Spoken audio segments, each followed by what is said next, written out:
స్తోత్రం కలుగును గాక. మీ అందరికీ దేవుని పేరిట నాకు వందనాలు తెలియజేస్తున్నాను. హల్లెలూయా. ఈరోజు 112వ కీర్తన చదువుకుని ఉన్నాం. ఇక్కడ ఒకసారి కీర్తన గ్రంథం నుండి 112వ కీర్తన 1వ వచనం చదువుతున్నాం. యెహోవాను స్తుతించుడి, యెహోవా యందు భయభక్తులు గలవాడు ఆయన ఆజ్ఞలను బట్టి అధికముగా ఆనందించువాడు ధన్యుడు. దేవునికి స్తోత్రం కలుగును గాక. ఎవరి ఆజ్ఞలను బట్టి ఆనందించాలి? దేవుని యొక్క ఆజ్ఞలను బట్టి. అమ్మా, ఆయన ఆజ్ఞలను బట్టి అధికముగా ఆనందించేవాడు ధన్యుడంట. అంటే మనము చాలా మంది ఏం చేస్తూ ఉంటారంటే ఈ లోకంలో ఆనందిస్తూ ఉంటారు. ప్రియమైన దేవుని బిడ్డలారా, మనము దేవునిలో ఆనందిస్తూ ఉండాలి. దేవునిలో ఎప్పుడైతే ఆనందిస్తూ ఉంటామంటే అప్పుడు ఆశీర్వదించబడుతుంటాం. వాని సంతతి వారు భూమి మీద బలవంతులగుదురు. ఎవరైతే యెహోవా యందు భయభక్తులు కలిగి ఉంటారో, ఎవరైతే దేవుని యొక్క ఆజ్ఞలు బట్టి వారు తిరుగులాడుతూ ఉంటారో వారి యొక్క సంతతి అంట. వారి యొక్క సంతతి అంటే తెలుసమ్మా, వారి పిల్లలు. అమ్మ, మన తల్లిదండ్రులు ఏం చేయాలి? దేవుణ్ణి ఆరాధించాలి, దేవుని ఎడల భయభక్తులు కలిగి ఉండాలి. ఎవరైతే దేవుని ఎడల భయభక్తులు కలిగి ఉంటారో వారి పిల్లలంట వాని సంతతి వారు భూమి మీద బలవంతులగుదురు, యథార్థవంతుల వంశపు వారు దీవించబడుదరని దేవుని యొక్క వాక్యం సెలవిస్తుంది. ఎవరైతే యథార్థముగా జీవిస్తూ ఉంటారో వారు దీవించబడతారంట. వారి వంశం అంతా దీవించబడుతుందంట. అమ్మ, పిల్లలు వారి వంశాలన్నీ కూడా దీవించబడతాయని దేవుని యొక్క వాక్యం సెలవిస్తుంది. దేవునికి స్తోత్రం కలుగును గాక. కలిమియు సంపద వాని ఇంట నుండును, వాని నీతి నిత్యము నిలుచును. సామెతల గ్రంథం 3వ అధ్యాయము 16వ వచనం చూసినట్లయితే, దాని కుడి చేతిలో దీర్ఘాయువును, ఎడమ చేతిలో అమ్మ ధనఘనతలు ఉండవంట. దేవునికి స్తోత్రం కలుగును గాక. దీర్ఘాయువు ఉంటుందంట కుడి చేతిలో, ఎడమ చేతిలో ధనఘనతలు ఉంటాయంట. ధన అంటే డబ్బు, ఇంకా గౌరవ మర్యాదలు అన్నమాట. ఇవన్నీ మనకు రావాలంటే దేవుని ఎడల భయభక్తులు కలిగి జీవించాలని దేవుని యొక్క వాక్యం సెలవిస్తుంది. ప్రియమైన దేవుని బిడ్డలారా, ఇంకా మనం చూసినట్లయితే సామెతల గ్రంథం 8వ అధ్యాయం 18వ వచనం చూసినట్లయితే ఇదంటూ ఉన్నాడు, ఐశ్వర్యము ఘనతలు స్థిరమైన కలిమియు నీతియు ఆయన వద్ద ఉన్నవి. ఐశ్వర్యము, ఘనతలు, స్థిరమైన కలిమియు నీతియు నా యొద్ద ఉన్నవని చెప్తూ ఉన్నాడు. ఇవన్నీ కూడా మనం పొందుకోవాలంటే దేవుని ఆరాధించాలి. ప్రియమైన దేవుని బిడ్డలారా, దేవుని ఎడల భయభక్తులు కలిగి జీవించాలి. ఎప్పుడైతే దేవుని ఎడల భయభక్తులు కలిగి మనం జీవిస్తూ ఉంటామో ఐశ్వర్యము, ఘనతలను, స్థిరమైన కలిమి. చాలా మంది సంపాదిస్తూ ఉంటారు, ఎంతో ఆస్తి సంపాదిస్తూ ఉంటారు, నిలబడదు. ప్రియమైన దేవుని బిడ్డలారా, ఎక్కడ నిలబడుతుందంటే దేవునిలో ఉంటే ప్రతిదీ కూడా నిలబడుతూ ఉంటుంది. ఘనతలు, ఐశ్వర్యము, నీతి ఇవన్నీ ఎవరి దగ్గర ఉన్నాయంటే దేవుని దగ్గర ఉన్నాయి. దేవుని అడగాల. ప్రియమైన దేవుని బిడ్డలారా, దేవుని అడగనటువంటి వారిని మనం చాలా మందిని చూస్తూ ఉంటాం. ఒక్కొక్క ఇంట్లో 5 గలపులో ఉన్నా, లేకుంటే నేను చూసాను 5-6 గలపులో ఉండేవారు. వారు ఎంత సంపాదించిన, ఓ కొడుకు ₹1,00,000, ఓ కొడుకు 80,000, ఓ కోడలకి ఏమి ఎంతో, ఇలాగా దరిదాపు 5-6 లక్షలు వచ్చి ఎంత డబ్బు వచ్చినా సిల్లు చెంచే. ప్రియమైన దేవుని బిడ్డలారా, ఏది నిలబడదు. దేవుని ఎడల భయభక్తులుగా ఉండాలి. అమ్మ, దేవుని ప్రేమను మనం పొందుకోవాలి. ఇక్కడ అంటూ ఉన్నాడు, ఐశ్వర్యము, ఘనతలు, స్థిరమైన కలిమి, నీతియు నా యొద్దనున్నవి. ఒక ఆయన చాలా పెద్ద ఇంజనీర్ అనమాట, రైల్వే రిక్రూట్మెంట్ బోర్డు డైరెక్టర్. చాలా ఆస్తి సంపాదించాడు. అతను చదువుతూ ఉన్నప్పుడంట ఆ కొడుకు వెళ్ళాడు, ఆ తండ్రి వెళ్ళాడంటే అతని దగ్గర చూడటానికి. తండ్రి అతని దగ్గరికి వెళ్తే అతను హాస్టల్లో ఉండి చదువుతూ ఉంటాడు కదా, అవన్నీ చూడటానికి సున్నుండలు, అరిసెలు, ఇంకేయో తయారు చేసుకుని చాలా బాగా తయారు చేసుకుని వెళ్ళినప్పటికీ అన్ని చాలా ఆనందించాడంట కొడుకు. ఫ్రెండ్స్ అన్నారంట, ఎవరు రాయినంటే మా ఫార్మర్ అన్నాడంట. మా ఫార్మర్ అంటే మా పనుడని అన్నాడు. అవన్నీ నన్ను ఏదో అనేసాడు కబోలు, గొప్పగా మెచ్చుకున్నాడు కబోలు అనుకుని ఇంటికి వచ్చిన తర్వాత, రే మన కొడుకు ఏమన్నాడు తెలుసా అన్నాడు. ఏమన్నాడు ఏంటో నేను అన్నారంట, మా ఫార్మర్ అని చెప్పాడు రా అన్నాడు. అంటే అంటే అంత పెదనైనా పన్నోడని చెప్పాడు మీ అబ్బాయి అని. వెంటనే ఆడు ఏం చేశాడు తెలుసా, ఆ ముసలాయన కాదు, ఇంజనీరింగ్ చదువుతున్నాడు కొడుకు, తండ్రి ముసలాయన అంటే పడుసువాడే. అమ్మ సూసైడ్ చేసుకుని చచ్చిపోడు. వీడు చాలా ఆస్తి సంపాదించాడు, కానీ ఈయన చాలా ఆస్తి సంపాదించాడు. ఇక్కడ చూడండి, ట్రైన్ దిగి వస్తుంటే కృష్ణరాజు గారు కారు వెళ్ళి రేవు దగ్గర ఉండేది. అమ్మ రేవు దగ్గర ఉండేది. ఇలా ఆయన రావటంగానే కృష్ణరాజు ఇంటికాడ భోజనం, ఎమ్మెల్యే ఇంటికాడ.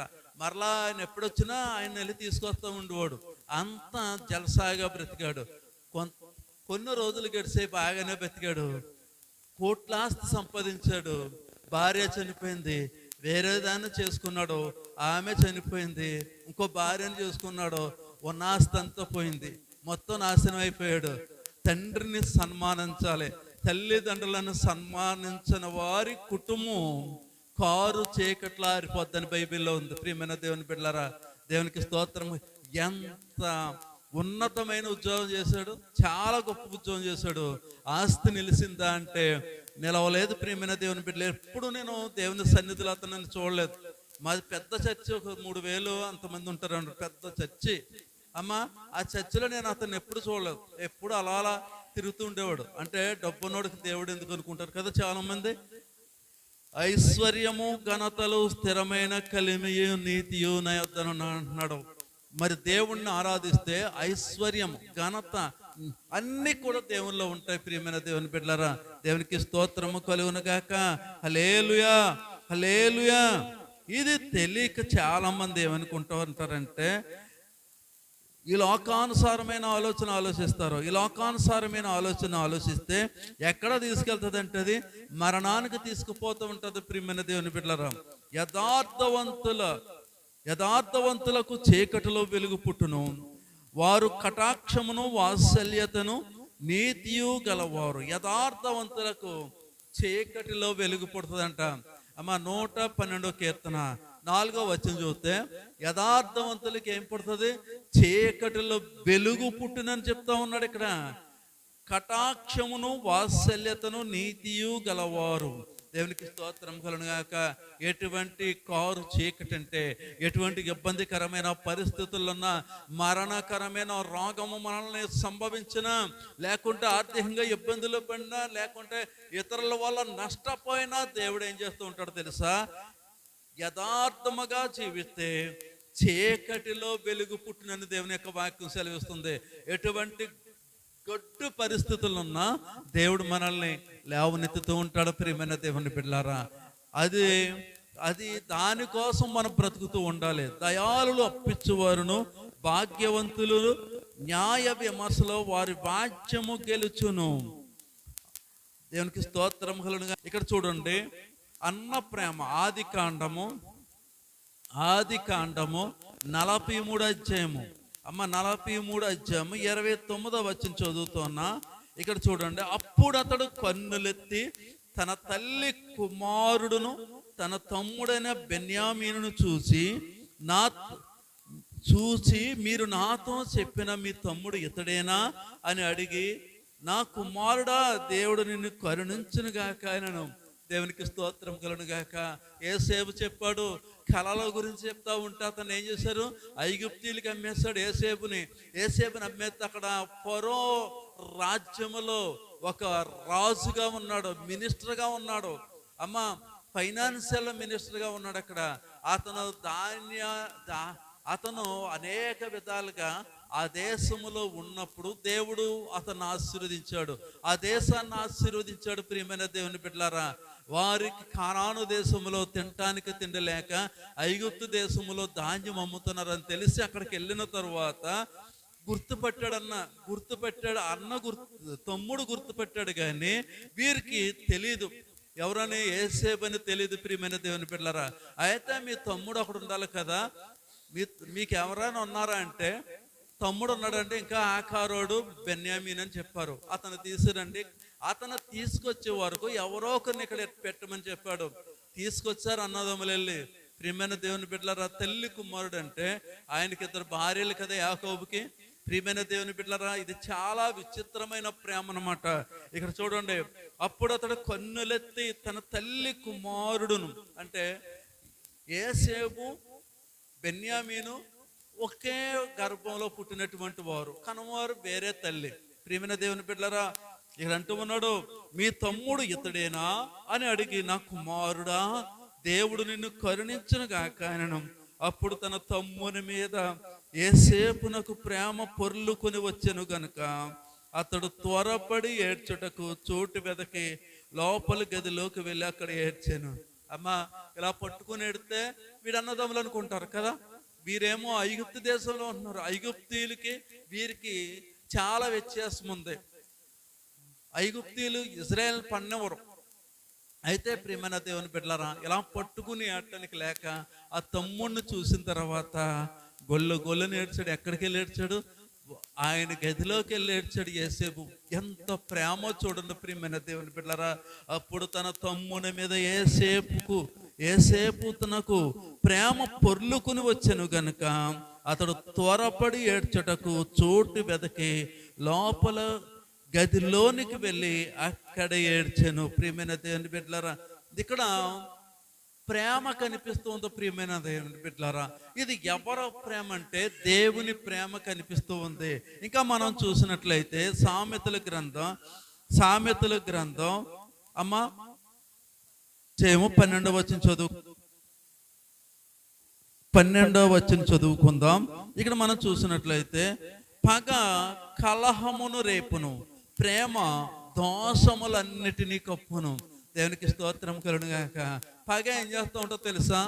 కలహాన్ని రేపుతూ ఉంటుంది. ఈ రోజుని మనము ఒకే ఇంట్లో బ్రతికినా కానీ పగ పెంచుకుంటూ ఉంటారు. ప్రియమైన దేవుని బిడ్డలారా, ఎవరు పెంచుకుంటూ ఉంటారంటే క్రైస్తవులుగా బ్రతికినా కానీ వారు ఏం చేస్తూ ఉంటారంటే సరైన పరిపక్వత లేక, సరైన నమ్మకము దేవుని మీద లేక ప్రేమను పెంచుకోరు, పగన పెంచుకుంటూ ఉంటారు. ప్రేమ దోషములన్నిటినీ కప్పునంట. అమ్మ, ప్రేమ ఏం చేస్తూ ఉంటుంది? దోషములన్నిటినీ కప్పుతుందంట. అనేకమైన మంది వయసుని బట్టి తప్పిదాలు చేస్తూ ఉంటారు. మరి తల్లిదండ్రులు లేని వారు కానీ, చూసినటువంటి వారు కానీ ఏం చేస్తూ ఉంటారో తెలుసా? కప్పుతూ ఉంటారు, పోనీలే అనుకుంటూ ఉంటారు. ఎందుకు అనుకుంటారు తెలుసా? దేవుని ప్రేమ వారిలో ఉంది కాబట్టి. రోమీయులకు రాసిన పత్రిక 5వ అధ్యాయము 5వ వచనం మనం చదువుకుందాం. రోమీయులకు రాసిన పత్రిక 5వ అధ్యాయం 5వ వచనం. ఎందుకనగా ఈ నిరీక్షణ మనలను సిగ్గుపరచదు, మనకు అనుగ్రహింపబడిన పరిశుద్ధాత్మ ద్వారా దేవుని ప్రేమ మన హృదయంలో కుమ్మరింపబడి ఉన్నది. అమ్మా, ఇక్కడ చూడండి, 3వ వచనం కూడా చూస్తే ఇక్కడ మనకు అర్థమవుతుంది. అంతేకాదు శ్రమ ఓర్పు పరీక్షను, పరీక్ష నిరీక్షణను కలుగు చేయనని ఎరిగి శ్రమల యందు అతిశయపడుదుము. శ్రమ అంతేకాదు, శ్రమ అంట మనకి శ్రమలు వస్తూ ఉంటాయి. ఆ శ్రమలో మనం ఏం చేస్తూ ఉంటామంటే ఓర్పు కలిగి ఉంటాం. ఎందుకు ఓర్పు కలిగి ఉంటామంటే ఎందుకు ఓర్పు కలిగి ఉంటామంటే దేవుని ప్రేమ మనలో ఉన్నది కాబట్టి. అన్నాడు, పరీక్ష నిరీక్షణను కలుగు చేయనని ఎరిగి శ్రమల యందు అతిశయపడుదుము. దేవునికి స్తోత్రం కలుగును గాక. శ్రమలు వచ్చాయనుకోండి, ఏం చేస్తూ ఉంటాం? పెద్ద ఇదేం కాదులే అని మనం అతిశయపడతాం. మనకు దేవుడు తోడుగా ఉన్నాడని మనం దేవునిలో బలపడుతూ ఉంటాం. ప్రియమైన దేవుని బిడ్డలారా, ఇక్కడ చూడండి, ఎందుకనగా ఈ నిరీక్షణ మనలను సిగ్గుపరచదు. నిరీక్షణ కలిగి ఉంటాం అంటే ఓర్పు కలిగి ఉంటాం. ప్రియమైన దేవుని బిడ్డలారా, ఇక్కడ అంటూ ఉన్నాడు, మనకు అనుగ్రహింపబడిన పరిశుద్ధాత్మ ద్వారా దేవుని ప్రేమ మన హృదయంలో కుమ్మరింపబడి ఉన్నది. మన హృదయాల్లో దేవుని ప్రేమ కుమ్మరింపబడితే ఏముంటో తెలుసా? మనం ప్రేమ కలిగి ఉంటాం, ఒకరి మీద ఒకరు ప్రేమ కలిగి ఉంటాం. చాలా మంది చూడండి, ఎవరికైనా ఏమన్నా నెట్టాలనుకో, ఆడు ఏమన్నా మనకి ఎడతాడా, ఆమె ఏమన్నా మనకి ఏమన్నా ఎడతాదా, ఎందుకు పెట్టాలి మనం అంటూ ఉంటారు. అంటే నీలో ఏమి లేదు, యేసు ప్రభువారు లేరు. యేసు ప్రభువారి యొక్క ప్రేమ లేకపోతే మనం పెట్టే మనస్తత్వం మనకు రాదు. పెట్టే మనస్తత్వం మనకు ఉందరా అంటే యేసు ప్రభువారి యొక్క ప్రేమతత్వం మనకు ఉండాలని. దేవునికి స్తోత్రం కలుగును గాక. హల్లెలూయా, హల్లెలూయా. నాకు ఓ పాస్టర్ గారు, ఇద్దరు పాస్టర్లు అనారోగ్యంతో బాధపడుతున్నారు, డబ్బులు ఇవ్వాలి ఎలా అని ఆలోచించినప్పుడు ఓ నెల ఓ వెయ్యి పల్లవి పంపించింది. ఒక నెల అట్టుకెళ్ళి ఓ పాస్టర్ గారికి ఇచ్చాను, ఆయనకి 2500 ఎంత ఇచ్చాను. ఇంకో నెల 1000 రూపాయలు అట్టుకెళ్ళి ఇంకో 1000 వేసి ఇంకో పాస్టర్ గారికి ఇచ్చొచ్చాను. నాకు ఎంత ఆనందం కలిగిందో, చాలా ఆనందం అనమాట. ప్రేమ మనలో ఉంది కాబట్టి నాకు డబ్బులంతా ఏమీ ఎక్కువైపోవు, డబ్బులు ఖర్చుకి చాలా ఉండాలి కదా. అయినా కానీ దేవుని ప్రేమను బట్టి నేను సహాయపడుతూ ఉంటాను ఎదురోళ్ళకి ఏదైనా వస్తూ ఉంటేనే. దేవునికి స్తోత్రం కలుగును గాక. హల్లెలూయా. ప్రేమ ఉంటే పెట్టే మనస్తత్వం వస్తుంది, ప్రేమ లేకపోతే పెట్టే మనస్తత్వం రాదు. ప్రేమించే గుణం మనలో ఉంటే తప్ప ఏది కూడా మనము ప్రతిదీ కూడా వ్యర్థమే. ప్రేమించే మనసు లేకపోతే మనం ఏం చేసినా వ్యర్థమే. దేవునికి స్తోత్రం కలుగును గాక. హల్లెలూయా. 1 కొరింథీయులకు రాసిన పత్రిక 13వ అధ్యాయం 4వ వచనం చదువుకుందాం. 1 కొరింథీ 13వ అధ్యాయం 4వ వచనం చూస్తూ ఉంటే ఇక్కడ చూడండి, ప్రేమ దీర్ఘకాలము క్షమించును, దయ చూపించును. ప్రేమ అంట దీర్ఘకాలం క్షమించదంట. యేసు ప్రభువారిని ఒక శిష్యుడు అడుగుతున్నాడు, యేసు ఎన్ని మార్లు మనం క్షమించాలి? 7 మార్లా, 2 మార్లా, 3 మార్లా అని అడుగుతూ ఉంటే యేసు ప్రభువారు అంటూ ఉన్నాడు 70 సంవత్సరాల మార్లు క్షమించాలంట.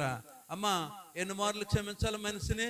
70 సంవత్సరాల మార్లు అంటే దరిదాపు 80 సంవత్సరాలు అన్నమాట. అంటే ఈ 10 సంవత్సరాలు చిన్నప్పటి నుండి మనిషిని బ్రతికున్నంత కాలము కూడా, మనము బ్రతికున్నంత కాలము కూడా ఎదుటివాన్ని క్షమించాలని దేవుని యొక్క వాక్యం సెలవిస్తుంది. యేసు ప్రభువారే స్వయాన చెప్పాడు, ప్రేమ దీర్ఘకాలము క్షమించును, దయ చూపించును. ప్రేమ మత్సరపడదు, ప్రేమ డంబముగా ప్రవర్తించదు, అది ఉప్పొంగదు, అమర్యాదగా నడవదు, స్వప్రయోజనమును విచారించుకొనదు, త్వరగా కోపపడదు, అపకారమును మనసులో ఉంచుకొనదు, దుర్నీతి విషయమై సంతోషపడక సత్యమునందు సంతోషించును. దేవునికి స్తోత్రం కలుగును గాక.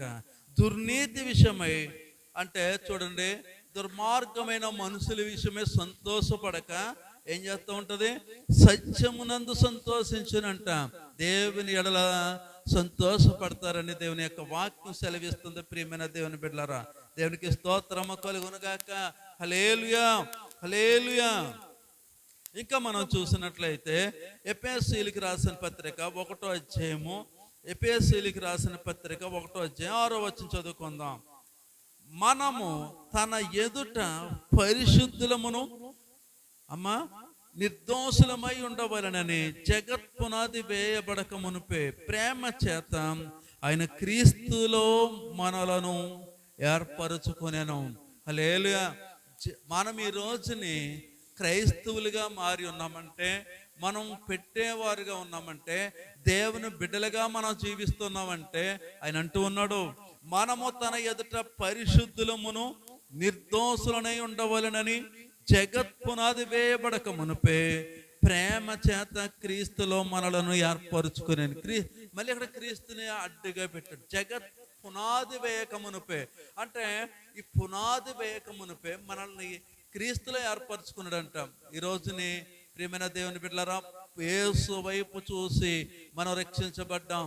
చూడండి, ఆయన సిలువలో వేలాడుతూ ఉన్నాడు, 7 మాటలు పలికాడు. ప్రియమైన దేవుని బిడ్డలారా, ప్రతి మాటకు అక్కడ ఉన్న బిడ్డలందరూ కూడా, తల్లులు అందరూ కూడా గొల్లను ఏడుస్తున్నారు, రొమ్ము కొట్టుకుని ఏడుస్తున్నారు. అయ్యో నా తండ్రి, అయ్యో నా ప్రభు అని రొమ్ము కొట్టుకుని ఏడుస్తుంటే యేసు ప్రభు అంటూ ఉన్నాడు, అమ్మలారా నా కోసం ఏడవద్దు, మీకోసం, మీ పిల్లల కోసం ఏడవని చెప్తూ ఉన్నాడు. అంటే చూడండి, మన పిల్లల కోసం ఎందుకు ఏడాలి?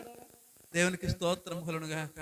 మనం ఎందుకని పిల్లల కోసం, పిల్లలకి ఏమైపోతుందని ఏడుస్తూ ఉంటాం అంటే, ప్రియమైన దేవుని పిల్లరా, రక్షణ లేకపోతే నరకానికి పోతారని ఆయన చూపిస్తూ ఉన్నాడు. ప్రియమైన దేవుని పిల్లరా, ప్రతి ఒక్కరు రక్షించబడాలి. మన పిల్లలు రక్షించబడుకోకుండా ఈ లోకంలో కలిసిపోతారేమో. మీ పిల్లల కోసం ఏడవండి, వారి పరిశుద్ధులుగా దేవుని వెతకడానికి దేవుడు కృప దయచేస్తాడనమాట. దేవునికి స్తోత్రం కలుగును గాక. హల్లెలూయా. 1వ రాజుల గ్రంథం పాత నిబంధన 1 రాజుల గ్రంథం 3 1 వచ్చిన చదువుతాం.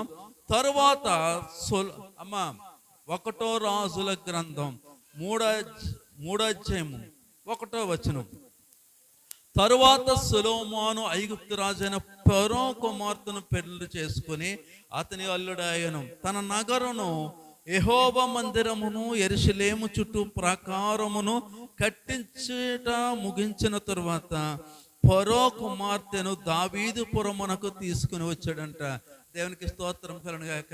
అంటే ఇక్కడ తన తండ్రి అయిన దావీదు నియమించిన కట్టడలను అనుసరించుచు సొలొమోను యెహోవాయందు ప్రేమయుంచెను గాని ఉన్నత స్థలముల యందు అతడు బలులు మాత్రం అర్పించుచు ధూపము వేయుచుండెను. గిబియోను ముఖ్యమైన ఉన్నత స్థలమై ఉండెను గనుక బలులు అర్పించుటకై రాజు అక్కడికి పోయి ఆ బలిపీఠం మీద 1000 దహన బలులు అర్పించెను. దేవునికి స్తోత్రం కలుగుగాక.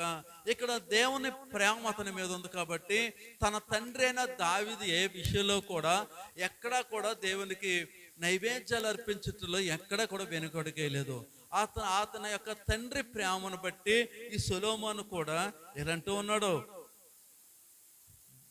గిబియోను ముఖ్యమైన ఉన్నత స్థలమై ఉండెను గనుక బలులను అర్పించుటకే రాజు అక్కడికి పోయి ఆ బలిపీఠం మీద 1000 దహన బలులను అర్పించాడు. దేవునికి స్తోత్రం కలుగుగాక. 1000 దహన బలులు అంటే ఎంతమంది తింటారమ్మా? ఇంచుమించు 10 లక్షల మంది తింటారేమో కదండి. హల్లెలూయా. దేవునికి స్తోత్రం కలుగుగాక.